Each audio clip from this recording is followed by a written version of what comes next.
Okay,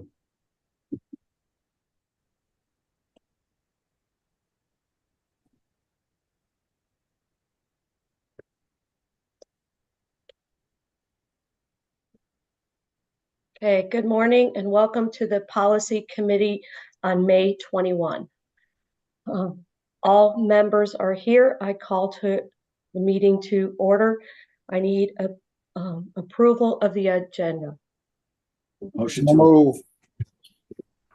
Second. All in favor? Aye. Aye. Aye. Thank you. 4-0. Next up is the write down what the meeting. What's the meeting minutes? Approval of the open session minutes from last meeting. Motion to approve. Second. All in favor? Aye. Aye. Thank you. Okay, next up is policies for second review. Yes, good morning, everyone. I assume we'll make a motion at the end of these, so I'll go through them, and if there's any questions, please stop me. The first one is policy 217, ethics in the purchasing function. This policy was reviewed by the committee in April and by the board in May. There's been no stakeholder input since that time. The revisions to this policy were to address a new training requirement in state law. Staff would request that this policy go for approval at the June meeting. Any questions? Okay. No.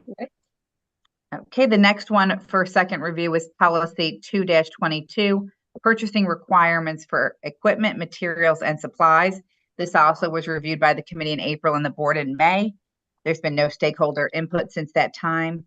This also was to address statutory revisions, and staff would request that this go for approval at the June meeting. Any questions? Nope. No. Okay. The next is policy 4-08, child abuse and related threats to children. This policy was reviewed by the committee in April and the board in May. There's been no stakeholder input. The revisions to this policy were to address state statute and state policy revisions related to reporting, and staff would request that this policy go for approval at the June meeting as well. Any questions? No. Policy 5-04, extracurricular activities and interscholastic athletics. This policy was reviewed in April by the committee and by the board in May. There's been no stakeholder input since that time. This is to address a statutory revision addressing, I think Mr. Helms brought the question up at the board meeting regarding the attendance requirement, and now whose requirement was that, the board's or the State Board of Education, and that is the State Board of Education. And so staff would ask that this policy go for approval at the June meeting as well. Okay. Any Okay, questions? the final one for second review is, I think that's the final one. Yep, operation of school nutrition services, policy 8-04. And this one was reviewed in April by the committee, by the board in May.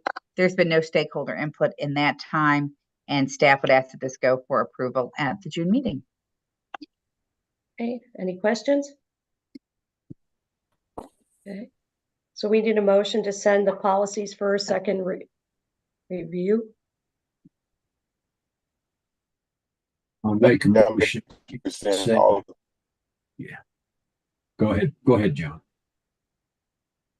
I make a motion that we send policy 217, policy 2-22, policy 4-08, policy 504, and policy 804 to the staff, to the board meeting in June. Second. All in favor? Aye. Aye. Aye. Thank you. Goes to the board on June 4th. Next up is policy for first review. Okay, the first policy for first review is policy 3-02E, licensure.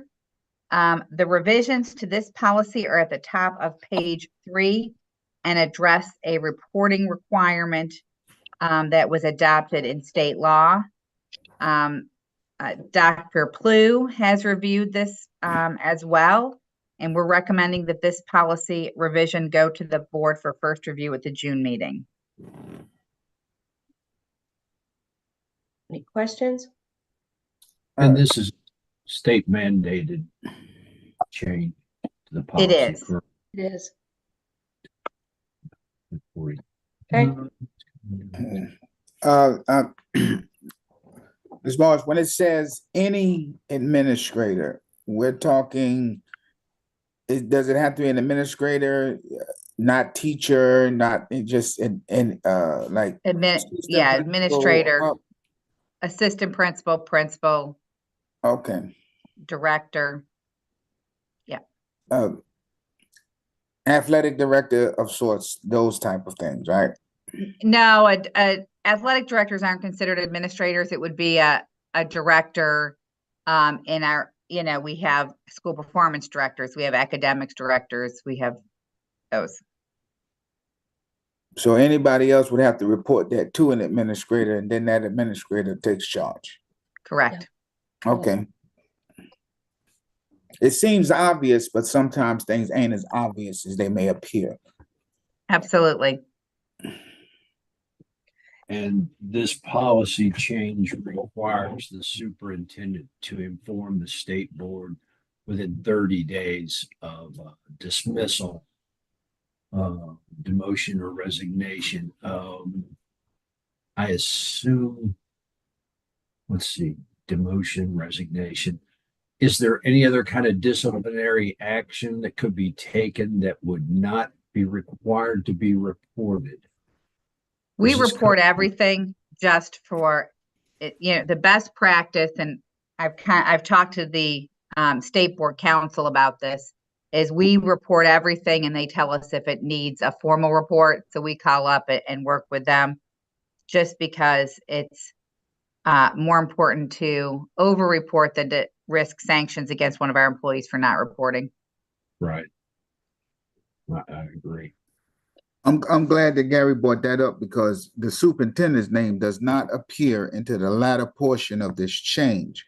And as I was reading it, any administrator, and then you get down to where it says has to report within 5 days to the state board. That I didn't see any break in there where it says that administrator needs to go to the superintendent. That piece doesn't come until later. So any administrator, so if assistant principal at Umpty Frats High School has a situation of this nature, is this directive saying go directly to the state board? Because the superintendent's name don't come to the latter portion. Yeah. Right. Or is designated. It's that, yeah, everything in our board policy, there's language in our policies that wherever it says a superintendent, it includes designees, and this is done through the HR department, through our director of employee relations handles this. And yes, what I'm saying is it's like mandatory here. It's like mandatory reporting for child abuse. Everybody's a mandatory reporter. So the administrator themselves has the obligation to report. Right. Okay. Yeah. Yeah. Okay, next. The next is the administrative guidelines to policy 5-04. We did the policy for second review. Now we're looking at the administrative guidelines for first review. And this is, these are changes to reflect a statutory change, and they're on both pages of this policy. Both Mr. Garner and Mr. Moore have reviewed this and are comfortable with the proposed revisions. And we would ask that this go for review at the June meeting. I find it interesting under a definition of concussion that section B that requires the student athletes themselves to watching some kind of video on concussion. I find that interesting that allowed that to be deleted. It's no longer a requirement. It's best practice, and we do it, but Okay. their actual requirement is gone. That's good to know, because I've never had a concussion, but if you had your first one, you may not know exactly. You, of course, have no reason to know the warning signs that you have one, unless there's some kind of education. And we do a full concussion education process with our student athletes. Does that include every sport? I believe it includes all of our sports, even our Yes. non-contact Yes, sports. yes, I'm a coach. I can answer that. Yes. Do we, and I assume we're now picking that up on the middle school sports that we have taken over responsibility for? This will be on the middle school level as well. I can't answer that. I can find out from Mr. Garner. I don't know off the top of my head. Because it really doesn't identify or say student athletes above a certain age or anything like No. that. So I'm assuming it's anybody, any sport that we're responsible for. It should apply to all of our athletes, yes. Yeah, of any age. Okay. Yep. Okay, Sure. next. Okay, the next policy for review, first review, is policy 5-12, student promotion accountability. The revisions to this policy are on pages 5 and 6 of 8, and they are to address statutory and policy revisions. Both Drs. Tyson and Dr. Rogers have reviewed this and are recommending that this go to the board for first review at the June meeting. These are state changes. Yeah. The 3 years instead of 4 years. Yeah, and also there's a provision about Mhm. studying abroad, getting credit for studying abroad.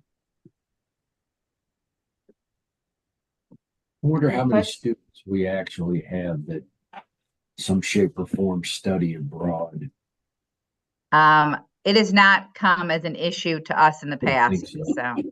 It'd be like an exchange student, right? Mhm. I wonder how many we have of those at UCPS.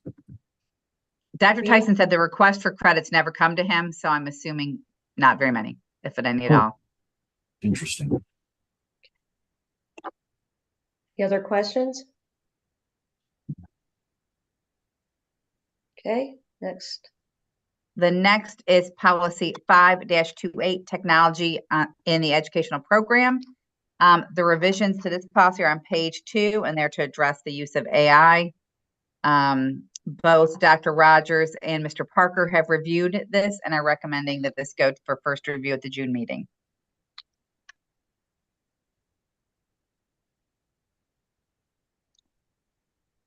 How Any is AI questions? coming along for us? Because I mean, we're hearing so much stuff out there about misuse of AI, the craziness of AI. Is AI gonna take us over?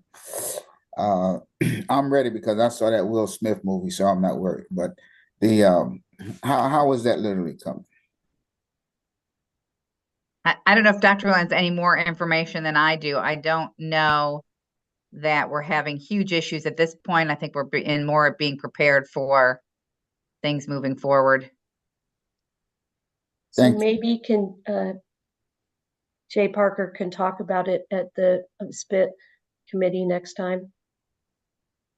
And I what can we're That's ask- doing. good. That's good, Yeah. Madam Chair. That's good. Or be ready for this when this policy comes before the board next meeting. Anything else? No, ma'am. No, ma'am. Okay. Next. The next policy for first review is policy 6-08, parental involvement. The revisions to this policy are on pages 2 through 5 and are to address statutory changes. Staff, including Ms. Stalbert, have reviewed this, and we are recommending that this go to the board for first review at the June meeting. So they put this in the general sense. Oh my. Wow.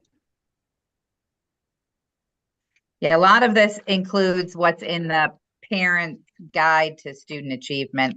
We Right. had to wait to see what was going to come out to be in that, and so this is. Read to achieve. They're late, aren't they? Any questions? No. No. Okay.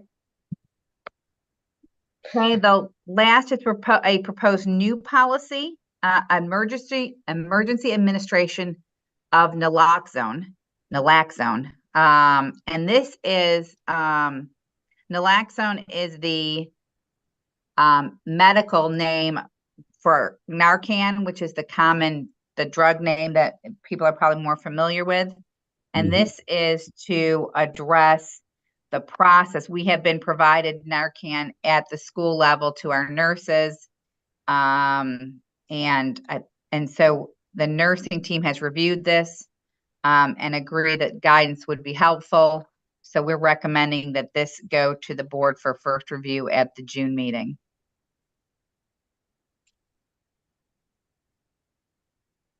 Any questions? Um, State required. how liable are we, Michelle, if an employee feels the need to uh, apply Narcan and the student has a health reaction that results in a serious health event? Are are we not liable under like a Good Samaritan law or something like that, in your opinion? Yeah, I mean, I think that there would Under be the no state. difference than any other emergency administration of aid. This would fall under the same, we Exactly. administer emergency aid on a regular basis, unfortunately. Yes. Okay, and it says only trained employees are authorized to administer. Who in a Yes. school are going to be trained on administering? Our nurses have already, I believe, started working with our school administration. I think there's probably, I know that they're working on, they have a protocol in place already, and we revised the recommended policy from the state. So can the SROs? They've all been trained and they have Narcan as well. Perfect. Yes, This is a secondary option. thank you. Are we considering or are we anticipating training each teacher on I don't think we're doing it that level. I think it's that level? primarily our nursing team. Okay. But I think they've worked with administrators as well. But no, Well- I would not imagine we would train our teachers. Okay. I'm just thinking since due to budget cuts, we're reducing our nursing staff. I want to make sure that there are adequately trained administration that we know is always going to be on site. I don't want the school doesn't have a full-time nurse. The principal's at a meeting somewhere. We have a backup of a backup of a backup that is fully Right, trained. but so this is the year that we get all of our schools have SROs. So Right. if they're there, then it would be helpful, yes, for some of those issues. Yes. I guess the question becomes what's adequate for a school? I assume you might have the most possibility of use in a high school. And so you could be looking at 1,300 students or more. And you're going to need more than just the SRO No, trained the in how to use elementary, it. it's not in the high school. The high school is going to have a nerve, I think, right? We're talking about elementary. Elementary, that's where we ended some of the contracted nurses, correct? Right. And years ago, Sure. when I moved here, we didn't have nurses in every school, and the Right. elementary schools split. Right, shared. Yeah, they shared. So I don't. My point is that we feel that there are adequate number of administrative staff trained on this in case it's a situation where SROs, I mean, the principal's out of the building, the administrators are tied up. You know what I mean? There are a couple people might be tied up, might be out, might be away. And so we have a backup of a backup of a backup that's trained on this. Go ahead, Ms. Morris. I was just say, with most of our emergency protocols, if the staff aren't available, we call 911, and we don't keep going down the line to ensure that somebody necessarily is trained. We train those that are appropriate, and then if they're not around, we call 911. I guess my question is then what's appropriate? That would be up to the nursing team to determine what at the Okay. school, the appropriate, both in responsibility and numbers. Okay. So Michelle, for the next meeting, why don't we be able to inform this committee of the minimum number of individuals per school that will be receiving training and eligible to use? Like, I know for a fact the SRO and the nurse will be trained and authorized to use. Beyond that, if we can find out the answer to that question for the next committee meeting, that would be helpful. Sure. And I assume is whoever's trained, are they going to be like the SRO?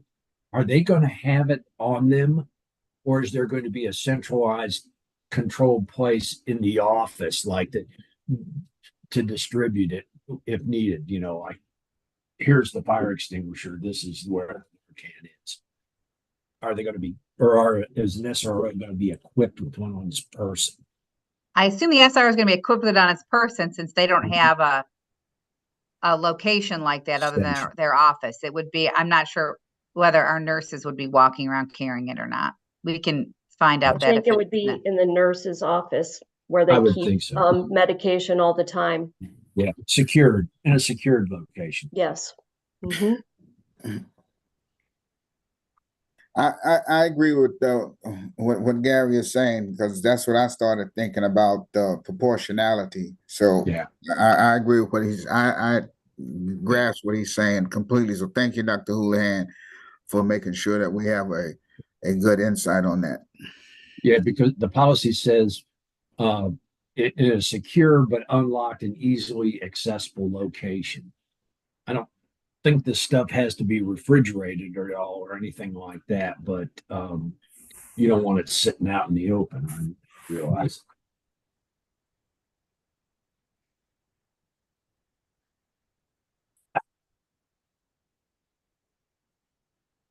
Okay. You're on mute, Chair. Don't think that they're going to put it. I got you. I don't You're think on that they're going to put it out and so people can. Right. It's going to be and locked. everybody will know where it is. It's Yes. in- Yes. hidden in the nurse's desk. Yeah. Any other questions? I think Reverend Kirkpatrick was trying to say something. No. I'm in agreement with you. Like Madam Chair said, it'll be locked up. I'm pretty sure it will be. Okay, so do we want to send it to the full board or wait for next meeting? Oh, no, we sent it. Okay, so Deidre I just need a answered motion that to send question. these policies for first review. I'll make a motion that we submit policy 3-02, 5-04 AG, policy 5-12, 5-28, 6-08, and proposed new policy for emergency administration and naloxone for first consideration by the full board at our next meeting. Second. All in favor? Aye. Aye. 4-0. Our next meeting is June 18th at 8 o'clock and on Zoom. I need a motion to adjourn. So move. Second. All in favor? Aye. Aye.